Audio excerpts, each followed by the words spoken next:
Radio Kantipur, radio राष्ट्र।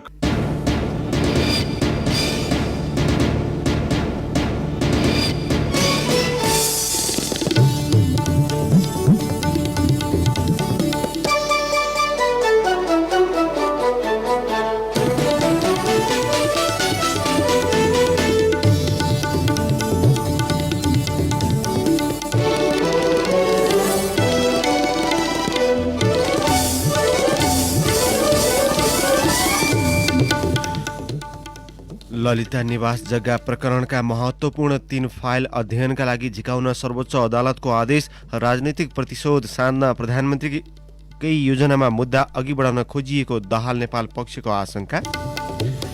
बैतडीमा भागरथीको बलात्कारपछि हत्या हुनु अघि पनि 5 वटा हत्या घटनाको अनुसन्धान नै नभएको खुलासा। यसैका दोषीलाई कारवाही गरेको भए भागरथीको घटना नहुने स्थानीयको भनाइ।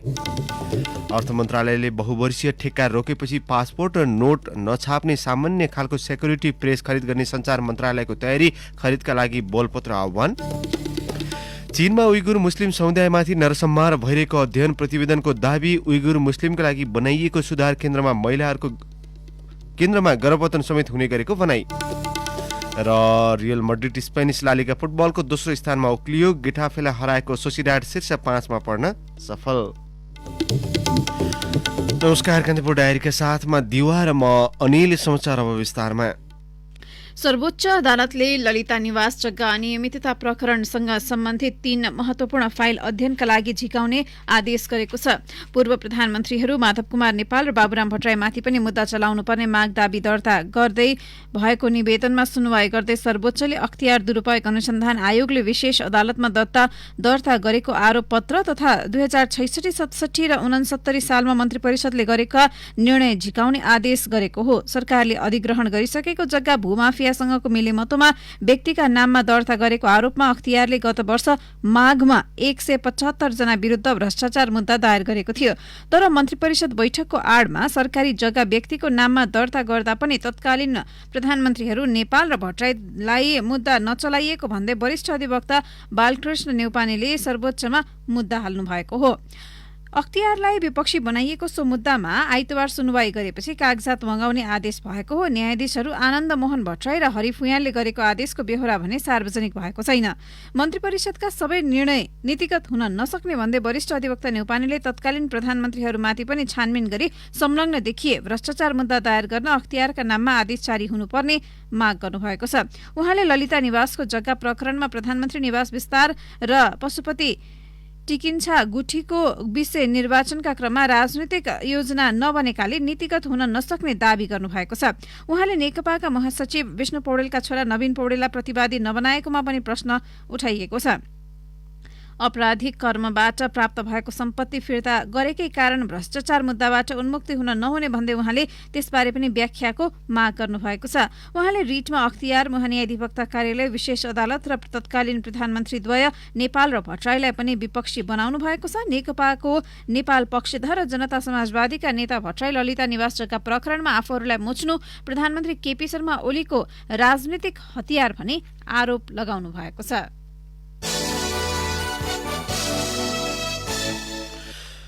बैतडी दोगडा केदार गाउँपालिका 7 चौडे पानीकी 17 वर्षीय भागरथी भट्टको बलात्कारपछि हत्या भएको अवस्थामा शव फेला परेको आज 12 दिन पुगेको छ।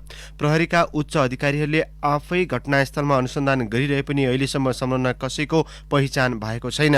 दोगडा केदार अन्तर्गत पर्ने साबिकको देउले गाविसमा यो घटना हुनुभन्दा अघि भएका 5 जनाको हत्या घटनामा अनुसन्धान नै नभएको खुलासा भएको छ। गुपचुपमा राख्ने गरिएकाले अपराधका घटनाले निरन्तरता पाउँदा भागरथीको हत्या भएको त होइन भन्ने टीका टिप्पणी पनि सुरु भएको छ। दोगडा केदार 7 मल्ल गाउँका जयसिंह कार्की 2074 भदौ 14 गते साँझतिर साथीभाइसँगै घरबाट पौने घण्टा पैदल हिँडेर दारकुडी मन्दिरमा मेला भर्न गएका थिए। राति मेलामा एक स्थानीयले कुटपिट गरिरहेको देखेपछि उनका भतिजा भोजबहादुरले जोगाएका थिए। त्यसपछि भोजबहादुर मेलामा आफ्ना साथीहरूसँगै रमाए, काका भने बीचमै छुटे। रातिको समय बाक्लो भिडभाड भोजबहादुरलाई काकाको वास्तै भएन। भोजबहादुरले सुनाए, बिहान घर जाने बेलामा खोजी गर्दा त काका मेला स्थल नजिकै मृत अवस्थामा भेटिए। हत्याको आशंकामा परिवारले जिल्ला प्रहरी कार्यालयमा 3 जनाको नाममा किटानी जारी दिए पनि प्रहरीले दर्तै गर्न मानेन। भोजबहादुरले भने घटनास्थलमा लछारेर शव फालिएको जस्तो देखिन्थ्यो। शरीरमा नेलडाम थिए। राति 81 हामीबाट छुटेका काकाको हत्या गरिएको भए पनि प्रहरीले अनुसन्धान त के जाहेरी नै दर्ता गरेन। घटनाको अनुसन्धान हुनुपर्ने हाम्रो माग पनि कहिल्यै सुनिदिएन। सरकारी वकिल कार्यालयमा जाहेरी लेखाएर तत्कालीन क्षेत्रीय प्रहरी कार्यालय दिपायल र काठमाडौँसम्म पनि पठाए पनि कुनै खबर नपाएको उनले सुनाए। मृतकका बुबा गणेश कार्कीले किटानी जाहेरी दिएको उनको भनाइ छ। भोजबहादुरले भने त्यति बेला किटानी जाहेरी परेकालाई प्रहरीले सोधपुछका लागि जिल्ला प्रहरीमा पनि बोलाएन। भिरै नभएको ठाउँमा भिरबाट लडेर ज्यान गएको भनियो। हामीलाई बरु केही दिन जिल्ला बोलाएर सोधपुछ गरियो। जाहेरीमा किटानी गरिएकाहरू खुल्लमखुल्ला हुँदा हामीले डराउँदै हिँड्नुपर्छ। दोगडा केदार 7 रिखा लेकी करिब 65 वर्षीय वृद्ध खुर्रा कार्कीको 2065 सालमा धारिलो हतियारले हत्या भयो। घटना हुँदा उनी घरमा एक्लै थिइन्। छाना फुटाएर उनको हत्या गरी गहना झिकिएको थियो। सो घटनाको पनि अहिलेसम्म अनुसन्धान भएको छैन। हत्यारा अहिलेसम्म पक्राउ पर्न सकेका छैनन्। 2063 सालमा रिखाली गाउँकै गगनसिंह कार्कीको शव बोरामा हालेर फालिएको अवस्थामा सडकमा फेला पर्यो। स्थानीयका अनुसार गगनसिंहको शवलाई सनातन धर्म माध्यमिक विद्यालयको छेउबाट सडकमा खसालिएको जस्तो देखिन्थ्यो। तर घटनामा संलग्नको अहिलेसम्म कुनै अत्तोपत्तो नभएको स्थानीयको गुनासो छ। ती 3 जनाको हत्या घटना अघि पनि 1 जना भट्ट थरका पुरुष र अर्का 1 जनाको हत्या भएको स्थानीय बताउँछन्। अर्थ मन्त्रालयले बहुवर्षीय ठेक्काको स्वीकृति नदिएपछि सञ्चार तथा सूचना प्रविधि मन्त्रालय अन्तर्गतको सुरक्षण मुद्रण केन्द्रले पासपोर्ट र नोट नछाप्ने सामान्य खालको सुरक्षण मुद्रण सिक्युरिटी प्रेस किन्न बोलपत्र आह्वान गरेको छ। नोट र पासपोर्ट जस्ता संवेदनशील कागजपत्र छाप्न सक्ने अत्याधुनिक सुरक्षण मुद्रण खरिद गर्न बहुवर्षीय ठेक्काका लागि केन्द्रले गत वर्ष अर्थ मन्त्रालयसँग स्वीकृति मागेको थियो। अर्थ मन्त्रालयबाट बहुवर्षीय ठेक्काको स्वीकृति नपाएपछि तत्काल सामान्य खालका सरकारी कागज मात्रै छाप्न मिल्ने गरी सिक्युरिटी प्रेस किन्न लागि केन्द्रका कार्यकारी निर्देशक विकल्प पौडेलले जानकारी दिनुभयो। यो प्रेस स्थापना गरी परीक्षण सुरु गर्न 1 वर्ष लाग्ने उहाँको भनाइ छ। उहाँले भन्नुभयो, सिक्युरिटी प्रेस किन्ने भनेको 3 वर्ष भयो तर काम भएन। प्रेस स्थापनाका लागि जग्गा भवन सबै उपलब्ध भइसकेकाले सानैबाट भए पनि सुरु गर्न लागि हो। अहिले स्थापना गर्न लागि सिक्युरिटी प्रेसले मतपत्र सहित हुलाक टिकट, अन्तशुल्क स्टिकर र मार्कसिट जस्ता सरकारी कागजपत्र छाप्न मिल्नेछ। उहाँले भन्नुभयो, अहिले स्थापना गर्न लागि प्रेस 2 मेसिनको हुन्छ जसले ससाना परिमाणमा सरकारी कागजपत्र छाप्न सक्नेछ। प्रतिनिधि सभा विघटनको मुद्दामा सर्वोच्च अदालतमा निवेदक तर्फका कानून व्यवसायीहरूले जवाफी बहस सुरु गरेका छन्। सरकारी वकिल र प्रधानमन्त्रीका कानून व्यवसायीहरूले बहस गरेपछि उनीहरूले पठाएको सवालमा पक्षका कानून व्यवसायीहरूले जवाफ दिन थालेका छन्। अधिवक्ता दिनमणि पोखरेलले वैकल्पिक सरकार बन्ने अवस्था नभएमा प्रतिनिधि सभा विघटन गरेर नयाँ निर्वाचनमा जानु बाध्यकारी व्यवस्था भएको बताउनुभयो। यस्तो अवस्थामा बाहेक प्रधानमन्त्रीलाई विघटनको अधिकार नराखिएको भन्दै उहाँले धारा 85 का आधारमा विघटनको अधिकार छ भन्नु गलत हुने तर्क गर्नुभयो। उहाँले भन्नुभयो, धारा 85 ले विघटनको अधिकार दिँदैन। धारा 85 विघटनको अधिकारको रूपमा राखिएको धारा नै होइन। लिखित संविधान भएका हरेक मुलुकमा संसदीय शासन प्रणाली भए पनि हरेकमा अलग अलग व्यवस्था भएको भन्दै उहाँले नेपालमा भने विघटनको विषयलाई प्रधानमन्त्रीको अधिकारको रूपमा नराखिएको व्याख्या गर्नुभयो। प्रधानमन्त्री ओलीले प्रतिनिधि सभा विघटन गर्दा संविधान सभाको कुनै धारा र व्यवस्था उद्धृत गर्न नसकेको भन्दै उहाँले पछि आएर संसदीय व्यवस्था लेखेको भरमा विघटनको अधिकार नहुने दावी गर्नुभयो। उहाँले कानून विपरीत हुने विघटनले ताजा जनादेशको सुनिश्चित गर्छ भन्ने ग्यारेन्टी नहुनेमा समेत जोड दिनुभयो। वरिष्ठ अधिवक्ता दिनेश त्रिपाठीले राजनीतिक मुद्दा लिएर प्रतिनिधि सभामा जानुपर्ने प्रधानमन्त्री एकैसाथ जनतामा गएर गलत गरेको टिप्पणी गर्नुभयो। अधिवक्ता ओम प्रकाश अर्यालले अनधिकृत व्यक्तिले गरेको विघटन मान्य नहुने जिकिर गर्नुभयो।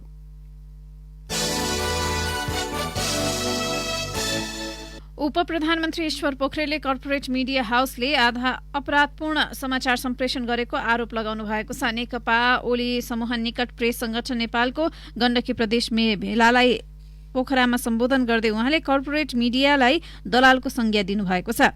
उप प्रधानमन्त्री पोखरेलले भन्नुभयो, कर्पोरेट मिडियाका अपराधमूलक कुरा हेर्नु भएको छ कि छैन? गलत कुरा हाक्काहाकी के नाम लिने बुझिहाल्नुहुन्छ तपाईहरू। कर्पोरेट मिडियाका दलालहरू, ती दलालले दैनिक सम्प्रेषण गरेको समाचार हेर्नुस् त। गलत कुरा, उल्टा कुरा जनतालाई विषाक्त बनाउने हिसाबले सम्प्रेषण गरेको गरेछन्।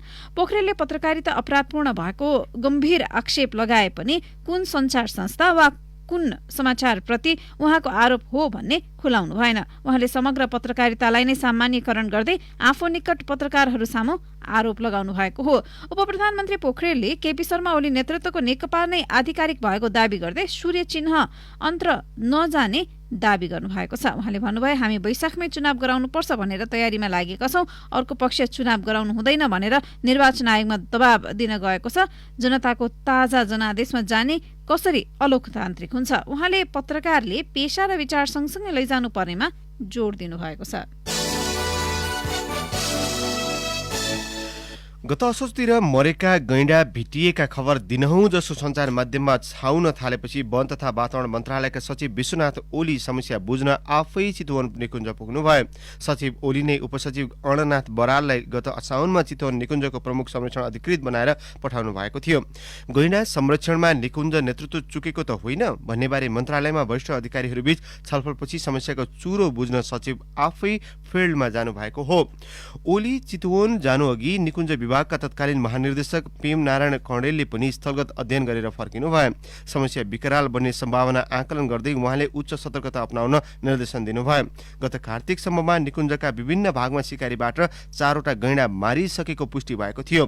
प्राकृतिक, कालगति लगायतका अन्य विभिन्न कारणले मर्ने संख्या त यसै पनि बढी नै रहेको छ।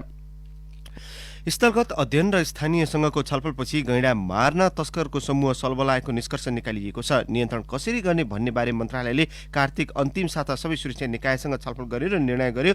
तस्करको खोजी गर्ने, सुरक्षा व्यवस्था कडा पार्ने र निकुञ्जभित्रको भित्री भागसम्मै गस्ती प्रभावकारी बनाउने। राष्ट्रिय निकुञ्ज, नेपाल प्रहरीको केन्द्रीय अनुसन्धान ब्युरो सीआईबी, नेपाली सेना तथा केन्द्रीय स्तरको वन्यजन्तु अपराध नियन्त्रण ब्युरोले संयुक्त रूपमा काम थालेका छन्। करिब 3 महिनाको प्रयासपछि प्रहरी र निकुञ्जले गैंडा मार्ने र खाको व्यापार गर्ने र ओसार पुसार गर्ने समूहका 14 जनालाई पक्राउ गरेका छन्। अन्य 16 जना आरोपित अझै पनि फरार छन्। कान्तिपुर डायरीमा अब ब्रेकको पालो। ब्रेकपछि अब बाँकी प्रसङ्ग। शिक्षा, विज्ञान तथा प्रविधि मन्त्रालयका सचिव गोपीनाथ मैनालीलाई बिहिबार 8औं पटक सरुवा गरिएको छ। मन्त्रालयमा सरुवा गरिएको 4.5 महिनामा उहाँलाई सार्वजनिक खरिद अनुगमन कार्यालयमा पठाइएको हो। सो कार्यालयमा 3 महिना अघि सरुवा भएका सचिव सूर्य गौतमलाई श्रम मन्त्रालय पठाइएको छ। सचिव भएको 2 वर्षमा गौतमको यो 5औं पटक सरुवा हो। 2073 मा सचिव भएका खगराज बराल 4.5 वर्षमा 8 ठाउँमा सरुवा हुनुभएको छ। यस अवधिमा उहाँलाई सुर्खेत, पोखरा क्षेत्रीय कार्यालय, राष्ट्रिय सूचना आयोग, महिला बालबालिका तथा ज्येष्ठ नागरिक मन्त्रालय, शिक्षा विज्ञान तथा प्रविधि मन्त्रालय, स्वास्थ्य मन्त्रालय, उपराष्ट्रपतिको कार्यालय र प्रधानमन्त्री तथा मन्त्री परिषदको कार्यालयमा सरुवा गरिएको छ। प्रधानमन्त्री केपी शर्मा ओली नेतृत्वको सरकार गठन भएको 3 वर्ष यता कर्मचारी तन्त्रलाई मनोमानी र परम्परागत ढंगले परिचालन गरिएको यो प्रतिनिधिमूलक उदाहरण मात्र हुन्। प्रशासनिक नेतृत्वमा छिटो गरिने फेरबदललाई सुशासनको बाधकका रूपमा हेरिन्छ। 2/3 नजिकको सरकारले यसको अन्त्य गर्ने अपेक्षा गरिए पनि 3 वर्षमा अवस्था जस्ताको त्यस्तै छ। सरकारले 3 महिनामा सरुवा गर्न थालेपछि सचिवहरू कार्य सम्पादन भन्दा पनि कुन बेला रवाना बुझ्नुपर्ने हो भन्ने मनस्थितिमा देखिएका छन्। यस प्रकारको सरुवाले मुलुकमा प्रशासनिक स्थिरता नआउने प्रशासनिक क्षेत्रका विज्ञले चिन्ता व्यक्त गरेका छन्। एक सचिवले भने, एउटाले कुन सन्दर्भमा नीति बनाउँछ, अर्कोले बुझ्दा बुझ्दै सरुवा हुने समय आउँछ। सरकारले नीति नै बुझ्न नसकिने भयो, कर्मचारीले लगनशील भएर काम गर्ने परिस्थिति नभएको उहाँले बताउनुभयो। पूर्व मुख्य सचिव विमल कोइरालाले कर्मचारीको सरुवामा हुने अनावश्यक हस्तक्षेप सरकारकै निम्ति घातक हुने बताउनु भएको छ। गृह मन्त्रालयले आगामी फागुन 7 गते 71औं राष्ट्रिय प्रजातन्त्र दिवसको अवसर पारेर विभिन्न कारागारमा रहेका करिब 600 कैदीको बाँकी सजाय मिनाहा गर्न प्रस्ताव अघि बढाएको छ। कारागार व्यवस्थापन विभागका महानिर्देशक द्रोण पोखरेलका अनुसार मुलुकी अपराध संहिता 2074 बमोजिम अपराधको नकारात्मक सूचीमा नपरेका 50% सजाय भुक्तान गरेका, असल चालचलन भएका र जेलर हुँदै प्रमुख जिल्ला अधिकारीबाट सिफारिस भई आएका करिब 400 कैदीको बाँकी सजाय मिनाहाको सूची तयार पारिएको हो।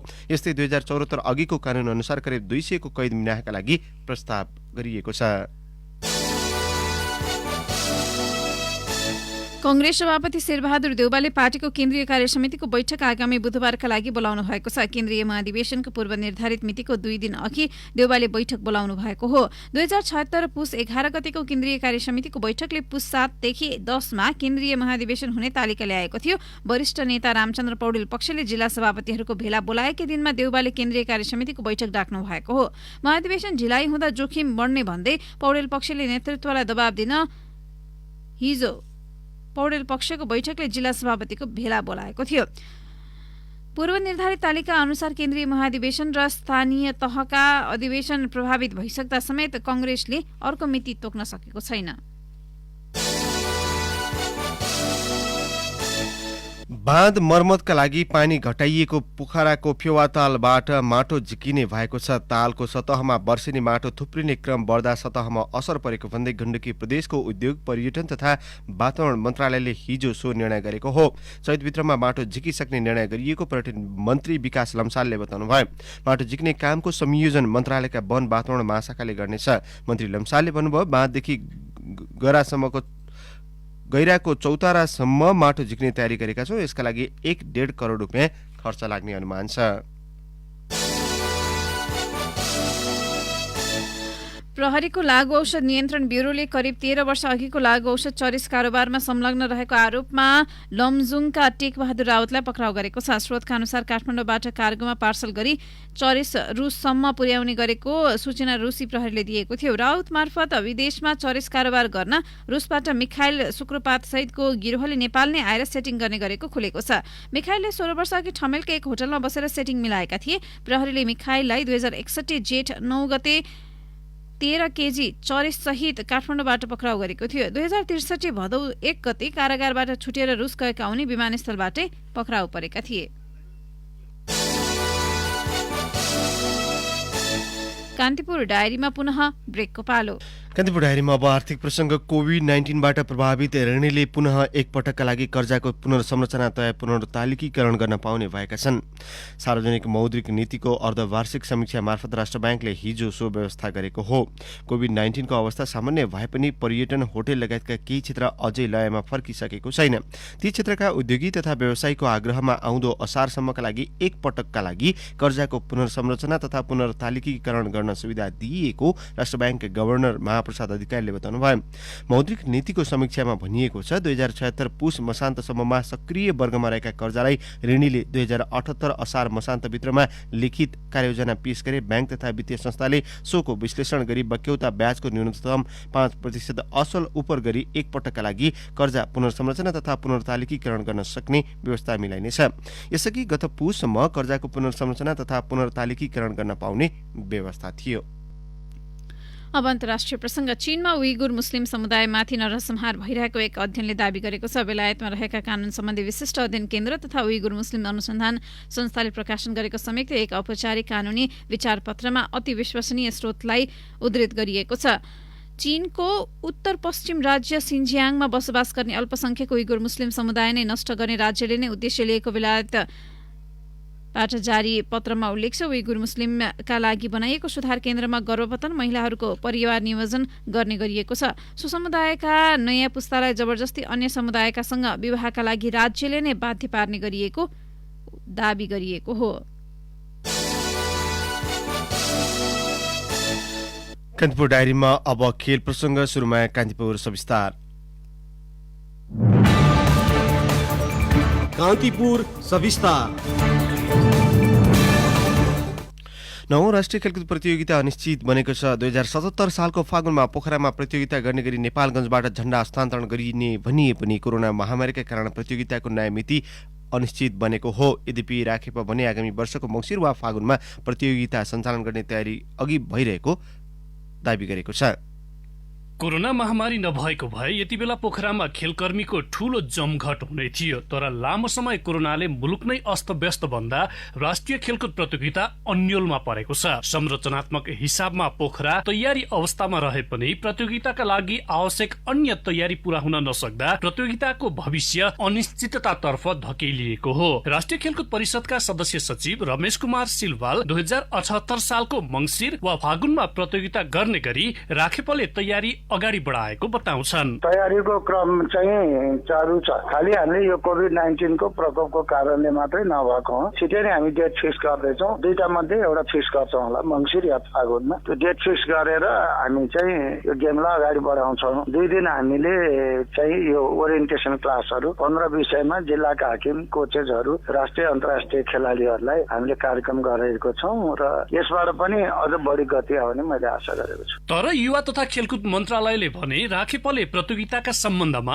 आफूहरूसँग कुनै छलफल नगरेको जनाएको छ। मन्त्रालयका सहप्रवक्ता मधुसूदन बुर्लाकोटी राखेपबाट औपचारिक रूपमा 9 राष्ट्रिय खेलकुद प्रतियोगिताका सम्बन्धमा कुनै जानकारी नआएको दावी गर्छन्। अब यो राष्ट्रिय स्तरीय खेलकुद प्रतियोगिता सञ्चालन गर्ने चाहिँ नेतृत्वका राष्ट्रिय खेलकुद परिषदले लिने हो। उहाँहरूको तयारीलाई धन्यवाद दिनुपर्छ। तर यद्यपि मन्त्रालयमा नीतिगत रूपमा फलानु मितिमा गर्ने अथवा फलानु मितिमा गर्ने भएर राष्ट्रिय खेलकुदबाट लिखित प्रस्ताव आएको छैन। अनौपचारिक रूपमा उहाँले राख्नुभएको प्रस्तावको विषय चाहिँ अब मलाई थाहा भएन। आफ्नो कार्यकालमा राष्ट्रिय खेलकुद प्रतियोगितालाई नियमितता प्रदान गर्न सफल पूर्व सदस्य सचिव केशव कुमार विष्ट कोरोनाकै कारण प्रभावित भएको प्रतियोगितालाई अझ पछि धकेल्नु विडम्बना भएको बताउँछन्। महामारीको संकट न्यून बन्दै गएको अवस्थामा तयारीका लागि आवश्यक समय मात्र राखेर प्रतियोगिता गर्न सकिने विष्टको सुझाव छ। तपाईको अहिले फागुनमा नभए जेठमा हुन्छ नि त। तपाईको कोरोनाको त के भने 5-6 महिना अगाडिदेखि त यो नियन्त्रणमा आइसकेको छ। कोरोनाको कारणले मात्रै हो भने त यो पनि त छैन। किनभने 6 महिना अगाडिदेखि नै कोरोनालाई को बावजुद पनि हामीले प्रतियोगिताहरू अब सुरु भइसकेका थिए हैन। त त्यसको नियन्त्रण चाहिँ के हुँदै गएको थियो र न्यूनीकरण हुँदै गएको थियो। त्यो कुरालाई लक्ष्य गरेर कमसेकम तयारी बजेट माग गर्ने, त्यसपछि किन अब प्रशिक्षण सुरु गर्ने, त्यसपछि आवश्यक साधन स्रोतहरू जुटाउने, त्यसको शेड्युल चाहिँ तयार गर्ने काम गरेको भए यो जेठभित्र पनि गर्न सकिन्थ्यो। पोखरामा जेठको समय त्यति अनुपयुक्त होइन। मुलुकमा जारी राजनीतिको प्रभावलाई ध्यानमा राखेर राखेप नेतृत्वले चलाखीपूर्ण रूपमा प्रतियोगितालाई 1 वर्ष सार्न लागेको विष्टले आरोप लगाउनु भयो। यसले मुलुकको खेलकुद क्षेत्रलाई थप संकटमा पार्ने विष्टको भनाइ छ। तर अब यो पहिल्यै चाहिँ के भने प्रधानमन्त्रीले यो आर्थिक अस्थिरता हुन्छ अहिले खेलकुद नगर भने जस्तो पूर्वानुमान गरेर है उहाँहरूको बिचमा सरसल्लाह भएको थियो भने कुनै किन चाहिँ के भने फागुनको सट्टामा किन चाहिँ चैतमा अथवा वैशाखमा किन देशमा गरिएन भन्ने चाहिँ आश्चर्य विषय। कोरोनाको बहाना गरेर कतै यो राजनीतिक अहिलेको जुन दुर्घटना छ नि त्यो सम्भावित दुर्घटनाको आकलन गरेर नगरेको देखिन्छ क्या। सदस्य सचिव सिलवाल भने आफूहरूले सम्पूर्ण तयारीलाई जारी नै राखेकाले केही समयमै प्रतियोगिताको नयाँ मिति सार्वजनिक गर्ने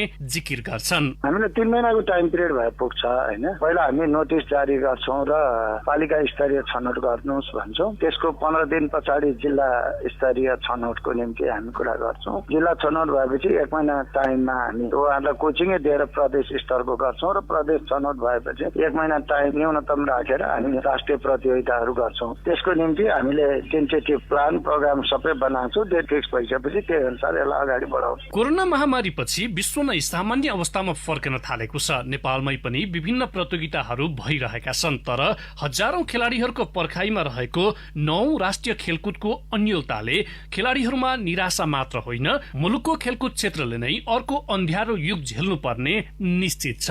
यसबारे राखेप र सम्बन्धित निकायको ध्यान बेलैमा जान आवश्यक छ। रेडियो कान्तिपुरका लागि प्रकाश पाठक। कान्तिपुर सविस्तार।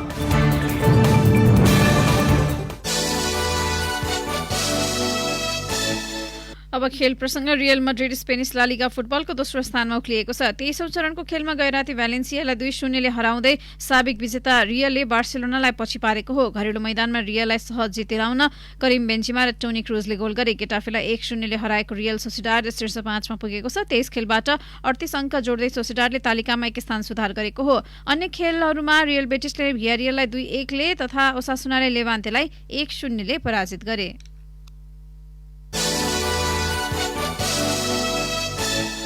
अब मौसम सम्बन्धी जानकारी। काठमाडौँ उपत्यका सहित देशभर आंशिकदेखि सामान्य बदली हुन सक्ने जल तथा मौसम पूर्वानुमान महाशाखाले जनाएको छ। पहाडी भूभागका केही स्थानहरूमा हल्का वर्षाको सम्भावना समेत छ। केही बेरअघि 9 डिग्री सेल्सियस मापन गरिएको काठमाडौँ उपत्यकाको अधिकतम तापक्रम आज 20 डिग्रीसम्म पुग्न सक्नेछ। सूर्योदय केही बेरअघि 6:41 भयो भने सूर्यास्त भरे साँझ 5:55 हुनेछ। हवस् त नै प्रसङ्गसहित कान्तिपुर डायरीको यो बुलेटिन अहिलेलाई यही सकिन्छ। अहिले केही बेरमा प्रसारण हुने हाम्रो नियमित कार्यक्रम द हेडलाइनर्समा आज हामी नेपाली कांग्रेसका नेता डाक्टर शेखर कोइरालासँग कुराकानी गर्दैछौँ। सुन्ने प्रयास गर्नुहोला।